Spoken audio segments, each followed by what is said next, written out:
Bani Adam khudhu zinatakum 'inda kulli masjid.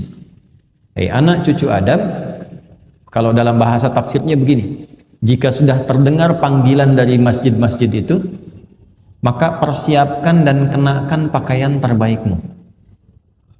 Jadi kalau mau sholat, jangan sekadarnya berpakaian. Cari pakaian-pakaian yang menurut kita paling pantas menghadap Allah. Ilustrasinya begini, walaysa kamitslihi syai'. Antum akan menghadap pada pimpinan di kantor. Panggilan khusus, yang panggilan itu boleh menyampaikan keperluan Anda. Pimpinan tertinggi. Pasti akan cari pakaian yang dirasa pantas kan? Nah sekarang yang menciptakan pimpinan kita, yang mengatur segalanya, ya penguasa semesta alam, memanggil kita. Dan panggilan itu bukan sekedar menghadirkan panggilan untuk kedatangan kita, tapi disertai dengan kalimat, kamu punya masalah apa, minta dalam menghadap sholat ini, maka Allah selesaikan. Karena itu panggilan pertama sholat dalam Al-Quran yang jenisnya bentuk sholat berupa panggilan, itu di Al-Baqarah ayat 45, kalimatnya wasta'inu bis-sabri was-salah. Dan jika Anda punya persoalan dalam kehidupan, terima dulu dengan sabar, lalu datang kepada Allah minta solusi lewat sholat. Jadi begitu kita katakan ya, dalam sholat itu kan diperintahkan oleh Allah wasta'inu, minta solusi. Kita rubah kalimat itu dalam bentuk permohonan. Allah perintahkan sholat, ya di situ kita menyembah Allah, maka kita katakan iyyaka na'budu. Ya Allah, engkau perintahkan aku sholat untuk menyembahmu, aku lakukan sekarang. Dan engkau perintahkan aku minta solusi dari persoalanku, sekarang aku mohon kepadamu. Bentuk perintahnya wasta'inu, bentuk permohonannya rubah ke mudhari, nasta'in. Maka kita ucapkan iyyaka na'budu wa Nah di hadis qudsinya riwayat sahabat Abu Hurairah, Allah menjawab demikian, wa idza qala al-'abdu iyyaka na'budu wa iyyaka nasta'in qala Allahu 'azza wa jalla hadza baini wa baina 'abdi wa li 'abdi ma sa'al. Kalau sampai kita kebacaan itu mengucapkan iyyaka na'budu wa iyyaka nasta'in, maka Allah langsung menjawab. Lihat kalimatnya di hadis qudsi, ini perjanjian antara aku dengan hambaku. Kalau hambaku benar menunaikan sholat sampai kalimat ini, maka apapun yang dia minta aku kabulkan saat ini. Nah, jadi nanti ada 4 keadaan dalam sholat, boleh dicatat ini ya, 4 posisi dalam sholat itu yang menjadikan doa kita terkabul dengan cepat. Ada 4. 1 saat berdiri, 2 saat ruku', 3 saat sujud, 4 sesaat sebelum salam. Ya, yang doa Allahumma inni a'udzubika min azabi jahannam itu kan sampai akhir, min syarri fitnatil masiihid dajjal. Itu sampai akhir kalau bisa jangan ditinggalkan. Walaupun sifatnya sunnah tapi ditekankan sekali, sangat ditekankan. Para ulama bahkan memberikan pesan kepada murid-murid, pada kerabat, pada anaknya.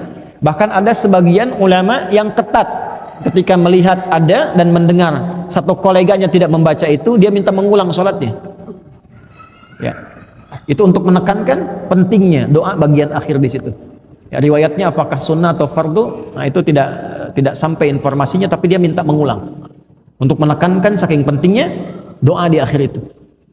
Nah dari 4 ini, yang pertama itu kalau benar kita menunaikan adabnya dari mulai akan sholat, kita siapkan lillah, cari pakaian yang bagus, yang paling layak ya, bukan mewah, yang paling pantas untuk kita bisa gunakan dengan niat menghadap Allah dengan benar.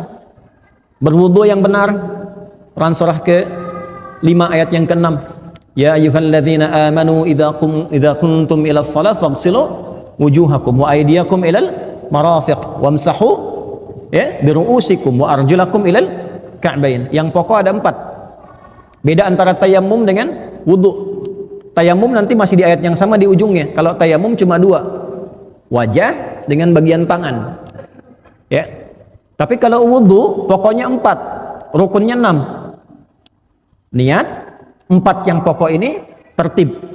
Yang ke-6, 1 niat, 4 yang pokok wajah, tangan sampai siku, kepala, kemudian kedua kaki, 4 bagian. 1 tambah 4 5 tambah tertib 6. Jelas?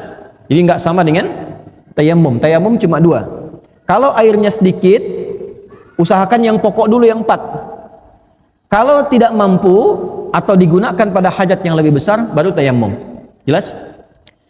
Kita wudhu dengan baik, kenakan pakaian yang baik, lalu memulai sholat untuk menghadap Allah dan merasakan kita dipanggil, mungkin panggilan ini panggilan terakhir. Wa annahum ilaihi raji'un. Quran surah 2 ayat 46. Kalau sholatnya seperti itu, mengharap ridha Allah dan punya sifat merasa diawasi Allah, ihsan. An ta'budallaha ka'annaka tarahu fa illam takun tarahu fa innahu yarak. Kalau dia punya adab sholatnya ingin dilihat Allah, bukan ingin dilihat makhluk. Awas. Ingin dilihat makhluk, riya, disebut celaka. Fawailul lil musallin alladzina hum an salatihim sahun alladzina hum yuraun. Ada orang salat ingin dilihat makhluk. Kalau Allah sampaikan itu pasti terjadi. Ya. Imam merasa bagus suara. Dipuji oleh makmum, maghrib dipuji. Begitu isya, setan datang tuh, liukin dikit deh. Ya. Itu awas jangan dikira jadi imam mudah. Ya, antum sholat Jumat nunggu khatib naik misalnya kan. Nah, kalau saat masih belum banyak orang biasa, ketika banyak orang lihat tuh, berubah nggak cara takbirnya? Loh. Hah? Nah, kalau kita bisa jaga adabnya, saya mau ada orang nggak ada orang, yang penting Allah ridha, sifat ihsannya masuk, pakaiannya bagus, adab fisik, taharahnya bagus, menghadapnya bagus, mengharap ridha Allah, itu jaminan pertamanya. Dalam keadaan berdiri dia minta apa, Allah mengabulkan, sepanjang itu kebutuhan hidupnya. Nah, nanti sanad ilmu untuk jawaban berdiri ini ada di Ali Imran kalau di Quran ayat 38 sampai 39. Ya, Nabi Zakaria itu minta keturunan, padahal istrinya divonis tidak mungkin punya keturunan secara medis karena maaf monofos dan mandul. Itu mintanya saat berdiri dalam sholat. Nah, ayat 39-nya ketika turun jawaban, fanadathul malaikatu wa huwa qaimun yusalli fil mihrab. Qaimun yusalli, beliau masih berdiri dalam sholatnya yang ditunaikan di mihrabnya, masih berdiri. Jadi antara doa dengan jawaban itu tidak ada jeda, pakai fa, harfu atfin rabitin baina syai'aini bila hudud. Huruf yang merangkai dua peristiwa tanpa jeda. Peristiwa pertama berdoa, hunalika da'a Zakaria rabbah qala rabbi habli min ladunka dzurriyyatan thayyibah innaka sami'ud du'a. Itu ijazah doa bagi yang ingin diberi keturunan. Bisa dibacakan rakaat pertamanya ayat 38 Ali Imran, rakaat keduanya ayat 39-nya. Bangun malam salat 2 rakaat. Ya, nanti doanya kalau selesai doa bacakan Quran surah 19 Maryam ayat 1 sampai 15. Kalau belum hafal, buka mushaf. Amalan hartanya, Quran surah 21, ayat 89 sampai 90, rajin sedekah. 3 amalan. Ya, ini dari Quran langsung petunjuknya untuk bisa diizinkan oleh Allah ya, dan diberikan kelapangan mendapatkan keturunan. Nah, itu dipanjatkan dalam sholat dengan adab, berkah.